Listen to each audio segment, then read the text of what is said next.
is somewhere in this area. Now, Sens, can you see?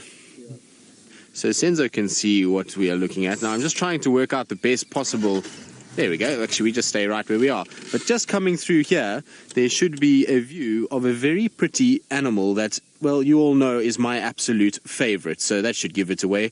And there it comes walking straight towards us. How beautiful is that? So it looks like Kuchava that is busy walking straight at us at the moment.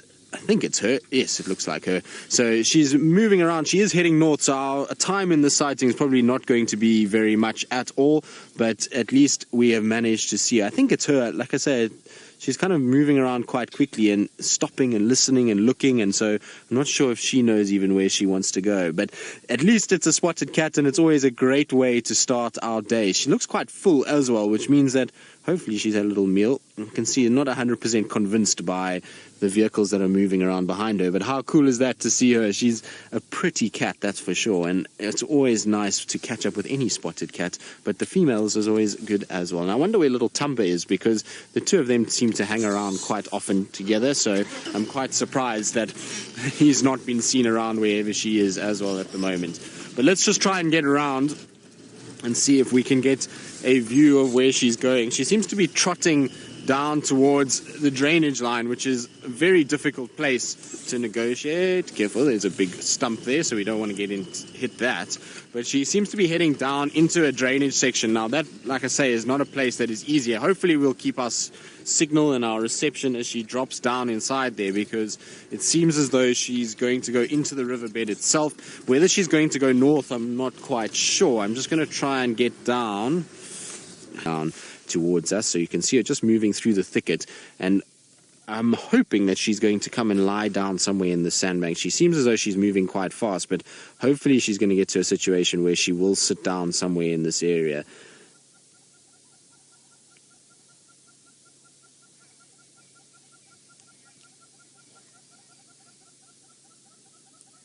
Sky, so you asking, is there a leopard that I know that isn't pretty? Sky, the answer to that is no, they're all pretty.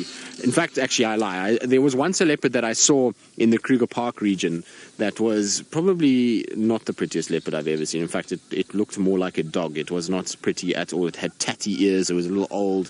So she wasn't the prettiest leopard I've ever seen, but she was still, you know, a leopard, and any leopard with spots and those kind of things is always a wonderful experience. So it wasn't too bad, and I was glad that we at least got to see it when we were in the Kruger Park. I was with my brother at that stage, but that wasn't a pretty leopard at all. This particular leopard, yes, she's pretty. Well, most of the ones that we see here are, the lineages that we've got in this area are wonderful. So we've got nice looking leopards up this side of the world. It's very pleasant.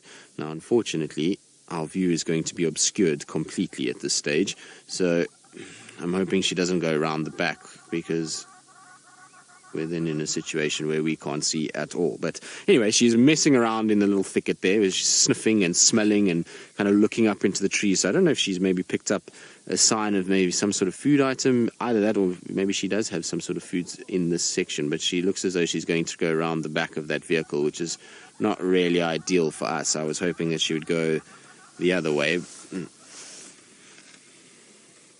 So there we go. She's just going to disappear behind, but we're going to try and just keep up with her. I think it's going to be a situation where she's probably going to go southwards and deeper into Chitwa at this stage. She seems to be really got her nose down, and I wonder if she's not smelling one of the other leopards that we get in these areas. Maybe she's picking up the scent of Tumba, or maybe somebody like Tundi. This is an area that Tundi used to walk around in a lot, and so could very well have a situation where she's picking up a scent for them. But unfortunately, this vehicle is just really messing us around quite a bit, because it's now blocked the whole area and we can't see a single thing. So now, Kirst, I can't hear you at all, I'm afraid. Your signal inside here is not good, so I can't hear Kirsty either and work out what she's got to say. So, well, she's just on the southern boundary now. She's about to cross over to the north, but she's sort of in the thicket and on the southern side of the road. But it looks as though she's going back down towards the drainage, which is difficult. She's being up and down all over the place. Shame she got such a fright just now. There's a little pump house that is in this drainage and this riverbed system, and she jumped on the pump house and the little roof made a noise and she went running off, and that's what's caused her to come north. She actually was going south at one point, but isn't she pretty? Look at her. She's just sitting now right next to us. Hello, girl. She's just watching what's going on a little bit and working out what all the fuss is about with this vehicles and all these other things. So she should walk right in front of us, which will be really quite nice. So there we go. You see, she's just a little wary still. When she was a cub, she was very difficult to view, and so she was quite shy and skittish, and even now as an adult, she's been very much the similar thing, and only because she's been mating and spending a lot more time around vehicles is she getting better, but she's still not quite 100% yet. You can still see she slinks and she kind of moves quite quickly around the vehicles, not 100% sure of all this commotion that she gets given at times, but absolutely beautiful. So she is going to slink away and slink off now. We're not going to be able to see her for much longer as she disappears in towards the northern sections. She is going to hopefully go up towards that termite mound. It'll be nice if she does. One last little glimpse at us as she goes, and then northwards into Torchwood, I'm afraid. Mr. you're wondering how old Kuchava is. Well, Kuchava is now, I'm just trying to think, she must be about 3.5 or 3, I think she is, about that area. Born in 2014, if I'm not mistaken. So she should be just about 3, just over 3, somewhere there. So she's getting into the sort of prime of her life. She's not even a fully developed adult female yet. You know, normally they only kind of fully develop at around 4.5, 5 years old, so she's still making her way. She's only just becoming territorial. She's only just started mating for the first time, and so, you know, she's having a situation where she's just setting things up. And I wonder if maybe that's why Tundi has moved as far north as she has, is to allow space for this little one to get into a situation where it can work out what it's doing and how to go about business. But there you go, it's going up onto the tree, so we've still got at least a clear view from here. A bit of scent marking.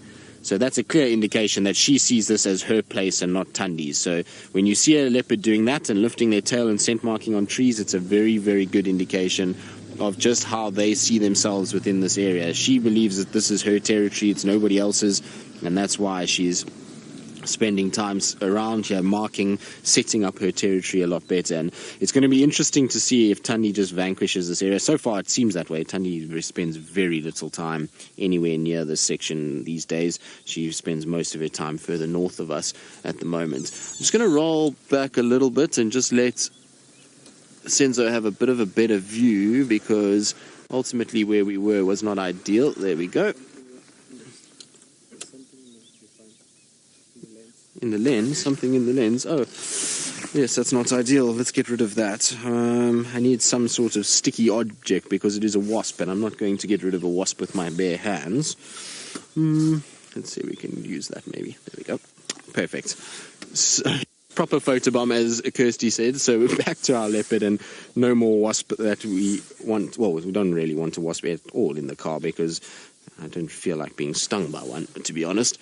I think this is going to be our last view, though, as she kind of just disappears over the top of that mound. Unfortunately, we're going to have a situation where she's going to just disappear out of our line of sight. I'm rolling back a little bit just so... There we go. How's that, Sins? Perfect. Okay, good. Perfect is what we want. But you can see how they always use termite mounds like this. She's been going along this whole morning. It seems as though she's going up and down mounds and is trying to utilize them to be able to see what's going on.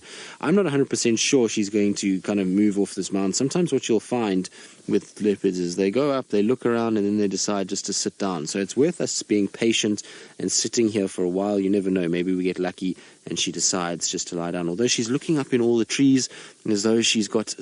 or looking for a carcass of some sort that she potentially is stashed away somewhere. No, if she goes...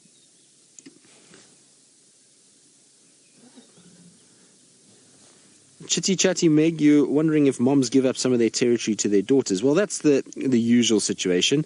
So you'll find a situation where normally females will push their younger female down into the sort of one of the edges of their territory in order to basically give them a start in life. And so if a mother her territory actually starts to shrink the older she gets, if she has daughters, because she allows the daughters, to spend time in her territory and take and glean off little sections. So it does change a little bit, and you will find a situation where they do give off little bits. Males obviously a bit different. Males tend to unfortunately end up in a different area altogether, because the dominant males see them as a threat and chase them. Now, I'm not sure what this leopard is doing. I'm going to just try and get into a bit of a different view, because she's gone up into a tree, and I don't know what she is doing up there. It seems as though she's busy with something, but I'm trying to just get a better angle that we don't have this other tree in front of us. So let's see. Sends anything from there, buddy? No. So it actually is better from lower down, because we can get in underneath this bigger tree. I don't know if we're going to get a view of her now. She's gone up into the tree itself. There's one big tamboti that is in front of us, and so it's making life a little difficult to actually see her.